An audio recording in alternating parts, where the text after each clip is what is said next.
ବାଲେଶ୍ୱର ରବିବାର ଜିଲ୍ଲା କଂଗ୍ରେସ ତରଫରୁ ଏକ ସାମ୍ବାଦିକ ସମ୍ମିଳନୀ ଜିଲ୍ଲା କଂଗ୍ରେସ କାର୍ଯ୍ୟାଳୟଠାରେ ଅନୁଷ୍ଠିତ ହୋଇଯାଇଛି। ଏହି ସାମ୍ବାଦିକ ସମ୍ମିଳନୀ ଜିଲ୍ଲା ଗଣମାଧ୍ୟମ ଓ ଯୋଗାଯୋଗ ବିଭାଗର ଜିଲ୍ଲା ଅଧ୍ୟକ୍ଷ ବିକାଶ କୁମାର ଦାସ ଅଧ୍ୟକ୍ଷତା କରିଥିବା ବେଳେ ଓଡ଼ିଶା ରାଜ୍ୟ ଅଣସଂଗଠିତ ଶ୍ରମିକ କର୍ମଚାରୀ କଂଗ୍ରେସର ରାଜ୍ୟ ଅଧ୍ୟକ୍ଷ ବିଦ୍ୟାଧର ମହାନ୍ତି ଏହି ସାମ୍ବାଦିକ ସମ୍ମିଳନୀକୁ ସମ୍ବୋଧିତ କରିଥିଲେ। କେକେସିର ରାଜ୍ୟ ଉପାଧ୍ୟକ୍ଷା ଜସ୍ନା ସେନାପତି ଏହି ସାମ୍ବାଦିକ ସମ୍ମିଳନୀରେ ଉପସ୍ଥିତ ଥିଲେ। ଆମ ରାଜ୍ୟରେ ଅଣସଂଗଠିତ ଭାବେ ବିଭିନ୍ନ କ୍ଷେତ୍ରରେ 1,30,00,000 ଶ୍ରମିକ ଓ କର୍ମଚାରୀ କାର୍ଯ୍ୟ କରନ୍ତି, ଯେଉଁମାନଙ୍କୁ ସାମାଜିକ ସୁରକ୍ଷା ଦେବାର ରାଜ୍ୟ ସରକାର ସମ୍ପୂର୍ଣ୍ଣ ବିଫଳ ହୋଇଛନ୍ତି ବୋଲି ସେ କହିଛନ୍ତି। ଆମ ରାଜ୍ୟରେ କୋଠାବାଡ଼ି ଓ ଅନ୍ୟାନ୍ୟ ନିର୍ମାଣ ଶ୍ରମିକ ଆଇନ 1996 ମସିହାରେ କେନ୍ଦ୍ରରେ ଥିବା ତତ୍କାଳୀନ କଂଗ୍ରେସ ସରକାର ଆଣିଥିଲା। ସେହି ଅନୁଯାୟୀ ବର୍ତ୍ତମାନ ରାଜ୍ୟରେ 33 ଲକ୍ଷରୁ ଉର୍ଦ୍ଧ୍ୱ ଶ୍ରମିକ ନିଜ ନିଜର ନାମ ପଞ୍ଜୀକୃତ କରିଥିଲେ ମଧ୍ୟ ସେମାନଙ୍କୁ ଠିକ୍ ସମୟରେ ଆଇନଗତ ସହାୟତା ରାଶି ପ୍ରଦାନ କରାଯାଇ ନାହିଁ ବୋଲି ସେ ଦାବି କରିଛନ୍ତି। ଏହି ସହାୟତା ରାଶି ନିର୍ମାଣ ଶ୍ରମିକ ବୋର୍ଡ ତରଫରୁ ଦିଆଯାଉଥିବା ସତ୍ତ୍ୱେ ରାଜନୈତିକ ଫାଇଦା ଉଠାଇବା ପାଇଁ ବିଭିନ୍ନ ସମୟରେ ରାଜ୍ୟର ବିଜେଡି ସରକାର ଓ କେନ୍ଦ୍ରର ବିଜେଡି ସରକାର ନିଜ ତରଫରୁ ଦିଆଯାଉଛି ବୋଲି ନିଜ ନିଜ ଭିତରେ ଟଣା ଉଟରା ଲାଗୁଛନ୍ତି ବୋଲି ସେ ମତ ପ୍ରକାଶ କରିଥିଲେ।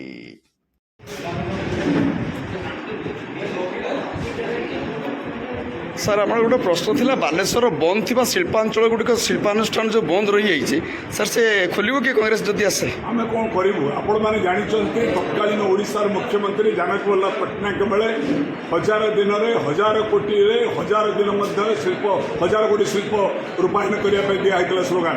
ସେଇଥିରେ ବାଲେଶ୍ୱର ଜିଲ୍ଲା ଓଡ଼ିଶାରେ ପ୍ରଥମ ହେଇଥିଲା। ଆମେ ଆଜି କ୍ଷମତାରେ ନାହୁଁ।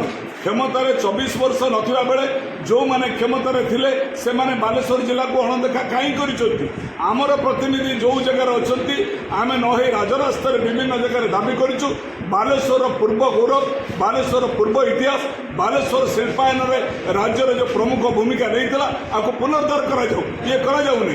ଆମେ ଆସିବା ପରେ, କ୍ଷମତାରେ ଆସିବା ପରେ ବାଲେଶ୍ୱର ଜିଲ୍ଲାକୁ ନିଶ୍ଚିତ ଭାବରେ ଇଏ ଯେଉଁ ଶିଳ୍ପାୟନ ହେଇଛି, ଏଠିକାର ବେକାରୀ ସଂଖ୍ୟା ଯେତିକି ବଢ଼ିଛି, ଏଠି ଶ୍ରମିକମାନେ କାମ ପାଉନାହାନ୍ତି, ଏଠି କର୍ମଚାରୀମାନେ ଅନ୍ୟ ଜିଲ୍ଲାକୁ ରାଜ୍ୟକୁ ଯାଉଛନ୍ତି। ଆରି ବିରୁଦ୍ଧରେ ଆମେ ନିଶ୍ଚିତ ଭାବରେ କଂଗ୍ରେସ ଦଳ ପ୍ରଥମ ମୁଦ୍ଦା କରିବ। ଇଏ ଆମର ଆପଣଙ୍କ ଟିଭି ଆଗରେ ମୋର ଆଜି ସାମ୍ବାଦିକ ସମ୍ମିଳନୀର ଉଦ୍ଦେଶ୍ୟ ହେଉଛି ଆମର ଯେଉଁ ଶ୍ରମ ଆଇନ ଅଛି ବର୍ତ୍ତମାନ ଦିଗହରା।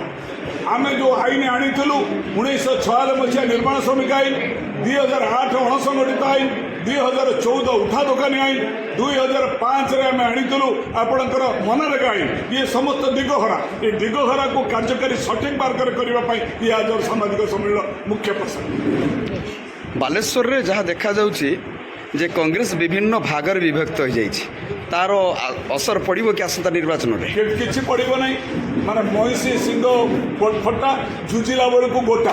ଯେତେବେଳେ ଆମେ 9 ପଏଣ୍ଟ ଗ୍ୟାରେଣ୍ଟି ଦେଉଛୁ, ଜନସାଧାରଣ ଗାଁରେ ବର୍ତ୍ତମାନ ମା, ଗାଁର ଚାଷୀ, ଗାଁର ବେକାରୀ ଯୁବକ, ଗାଁର ସାଧାରଣ ଲୋକ କଂଗ୍ରେସର ଯେଉଁ ମ୍ୟାନିଫେଷ୍ଟୋ ଗ୍ରହଣ କରୁଥିଲା ବେଳେ ସେଇ କଂଗ୍ରେସ ଲୋକ ଯିଏ ଆଜି ଘରେ ବସିଥିଲା ସିଏ ଜାଗ୍ରତ ହେଇଛି।